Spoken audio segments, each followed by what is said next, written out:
जिंदगी का सफर सुहाना हो, इसके लिए सावधान रहना जरूरी है। रोजमर्रा की आपाधापी में कुछ देर बैठकर सोचना समझना भी जरूरी है कि आपके आसपास क्या हो रहा है और जो कुछ हो रहा है उससे हमारी जिंदगी, हमारा परिवार कैसे प्रभावित हो सकता है। इसलिए हॉर्न बजाकर बाखबर करने वाली खबर जरूरी होती है। और आज की ये खबर तेजी से पैर पसार रहे डेंगू से जुड़ी है। डेंगू के नाम से अब पहले जैसी दहशत नहीं होती, लेकिन इस बीमारी को हल्के में लेना भारी पड़ सकता है, क्योंकि इसके मामले में जरा सी लापरवाही जानलेवा साबित हो सकती है। उत्तराखंड से लेकर पश्चिम बंगाल और कर्नाटक तक डेंगू के केस तेजी से बढ़ रहे हैं, इसलिए जरूरी है कि इसे लेकर सावधानी वाला हॉर्न बजाया जाए।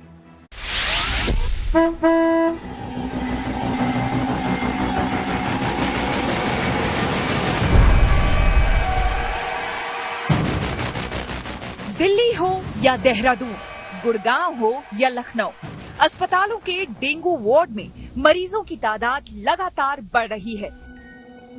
इनमें महिलाएं भी हैं और पुरुष भी, बड़े भी हैं और बच्चे भी। वैसे तो अस्पताल में जानलेवा डेंगू से निपटने की पूरी तैयारी है। प्रशासन भी अपनी तरफ से मुस्तैद है।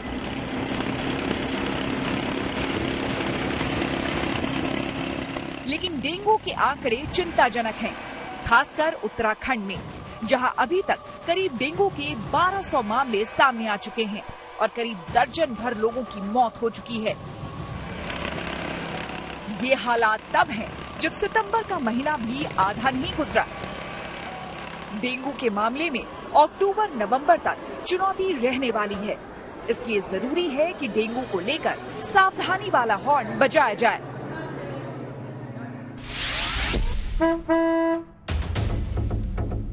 दिल्ली के करीब नोएडा में डेंगू के करीब 300 मामले सामने आ चुके हैं। इसी तरह गाजियाबाद में 80 से ज्यादा मरीज हैं और गुड़गांव में डेंगू मरीजों का आंकड़ा 120 तक पहुंच चुका है। दिल्ली में नए आंकड़े नहीं आए, लेकिन अगस्त के पहले हफ्ते में ही 105 मरीज सामने आए। बिहार में 2 दिनों के अंदर 134 नए डेंगू के मामले सामने आए हैं। सबसे ज्यादा प्रभावित जिलों में पटना और भागलपुर है। कर्नाटक में डेंगू के मरीजों का आंकड़ा करीब 7,000 तक पहुंच गया है। अकेले बेंगलुरु में मरीजों की संख्या करीब 4,000 हो चुकी है। चिंता उत्तराखंड में भी है, जहां अभी तक डेंगू के 1130 मरीज सामने आ चुके हैं। इनमें भी सबसे ज्यादा यानी 655 मरीज देहरादून में सामने आए हैं। हमारी टीमें लगातार सभी अस्पतालों में जा रही है, सभी स्तर के अधिकारी भी जा रहे हैं और हमारा मेन कंसर्न है कि किसी को भी अस्पताल में बेड जरूर मिले, जरूरत होने पे प्लेटलेट जरूर मिले और उसकी सघन मॉनिटरिंग हो, ताकि कोई ऐसा कॉम्प्लिकेशन ना हो जो उसकी हम जान न बचा पाए। डेंगू की चुनौती देखते हुए उत्तराखंड सरकार अलर्ट मोड में है। ऐसे जिलों और अस्पतालों में व्यवस्था को दुरुस्त करने के निर्देश दिए गए हैं। निजी अस्पतालों को भी सख्ती से दिशा निर्देश पालन करने का आदेश दिया गया है। किसी भी प्रकार की ओवर चार्जिंग या मिसमैनेजमेंट, चाहे वो गवर्नमेंट हॉस्पिटल हो या प्राइवेट हॉस्पिटल हो, उनके द्वारा किया जाता है तो हेवी से हेवी फाइन उन पे लगाया जाएगा। और क्लिनिकल एस्टैब्लिशमेंट एक्ट में लगभग 50,000 से 2 लाख तक का फाइन का प्रावधान है और किसी भी प्रकार की अगर कोताही पाई गई तो फाइन लगाने में स्वास्थ्य डिपार्टमेंट पीछे नहीं हटेगा। डेंगू को लेकर चिंता गुड़गांव में भी है, जहां मरीजों की संख्या बढ़ने से प्रशासन अलर्ट है। पूरी कोशिश की जा रही है कि डेंगू के मच्छर ना पनपे। इसके लिए फॉगिंग भी हो रही है और लापरवाही बरतने वालों पर जुर्माना भी लगाया जा रहा है। असल में बारिश की वजह से हुए जल भराव के कारण डेंगू और मलेरिया वाले मच्छर पैदा होने का खतरा है। घरों में भी डेंगू के मच्छर पैदा ना हो, इसकी कोशिश जारी है। तकरीबन 16 लाख से भी क्या ऑलमोस्ट 17 लाख के करीब हमने घरों का फीवर मास सर्वे में रिपीटेड जो है वो सर्वे किया है। तकरीबन 3 लाख के करीब जो हम ब्लड स्लाइड्स बना चुके हैं। एग्जैक्टली 2,76,000 के करीब हम ब्लड स्लाइड बना चुके हैं जो डेंगू और मलेरिया की रोकथाम के लिए। इसके साथ साथ फॉगिंग की टीमें जो हैं वो लगातार केस बेस फॉगिंग कर रहे हैं। यूपी बिहार में भी डेंगू के मामले तेजी से बढ़ रहे हैं। लखनऊ के अस्पतालों में अच्छी खासी तादाद में डेंगू के मरीज हैं और इसी तरह आजमगढ़ जैसे इलाकों में भी प्रशासन डेंगू को लेकर अलर्ट मोड पर है। जैसे हमें किसी केस के बारे में पता चलता है, तुरंत वहां पहुंच केस निरोधी एक्सरसाइज जो भी हमारी टीम को करनी होती है वो हम लोग करते हैं। साथ ही साथ हमारी टीमों के द्वारा नियमित रूप से जो है अन्य विभागों के सहयोग से ये कार्य किया जा रहा है। हमारी आशाएं घर घर भ्रमण कर रही हैं, उनको इस तरह के रिपोर्ट्स वगैरह बनाने हेतु प्रशिक्षण दिया जा चुका है।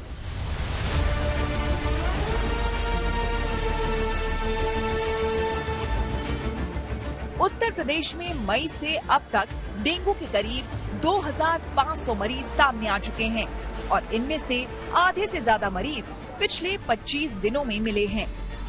कहने की जरूरत नहीं कि हालात चिंताजनक हैं और इसलिए सभी अस्पतालों में डेंगू के मरीजों के लिए दवा और जांच की पर्याप्त व्यवस्था की जा रही है।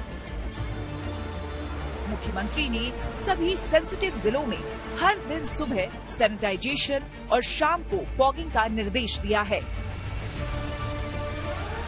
डेंगू के बढ़ते मामलों को देखते हुए बेहद सावधान रहने की जरूरत है।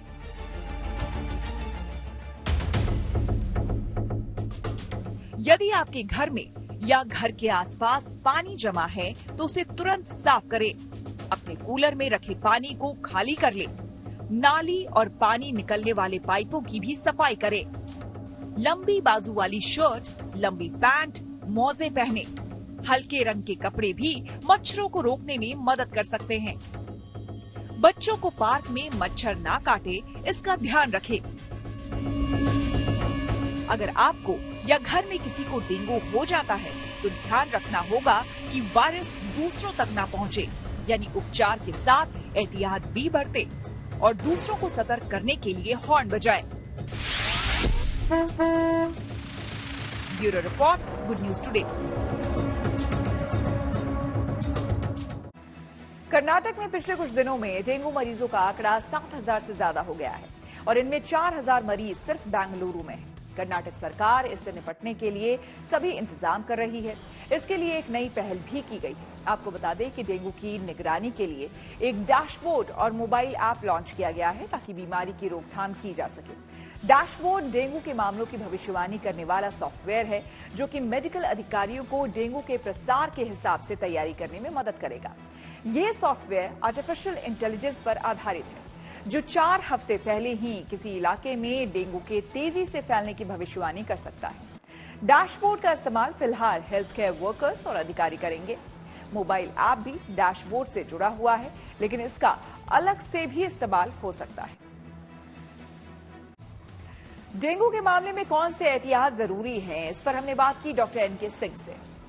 एडिस मच्छर के काटने से जो वायरस बॉडी के अंदर फैलता है तो ये पहले 4 या 5 दिन के अंदर जो है इसका इफेक्ट कम होता है। उसके बाद में तुरंत सडनली ये पकड़ में आता है और 5 दिन के बाद में ये बॉडी के अंदर अपने आप को पूर्ण रूप से जो है इन्फेक्टेड जो वायरस है इसका वो पूर्ण रूप से अपनी पकड़ बना लेता है और बॉडी को बिल्कुल एकदम जो है जकड़ लेता है, जिसकी वजह से पेशेंट को गॉल ब्लैडर एडिमा, लीवर के ऊपर एडिमा, उल्टियाँ आना, हाई ग्रेड फीवर होना, ये कई सिम्टम्स हैं। और दूसरा प्लेटलेट्स जो है ये काफी कम कर देता है, प्लेटलेट्स वगैरह गिर जाती है जिसकी वजह से ब्लीडिंग होने के चांसेस अक्सर बढ़ जाते हैं। तो कुछ सावधानियां हैं कि ऐसे समय पे हम लोगों को पेन किलर्स कोई दवाई नहीं लेनी चाहिए। दूसरा, एक आज के टाइम में जो देखने को मिलता है वो है गूगल बाबा या यूट्यूब पर कुछ लोग सर्च करके स्वयं से ही मेडिसिन ले लेते हैं, खुद से जाकर के मेडिकल स्टोर से दवाई खरीद लेते हैं। तो ऐसे शॉर्टकट रास्तों को ना अपनाए, कुशल चिकित्सक को दिखाए।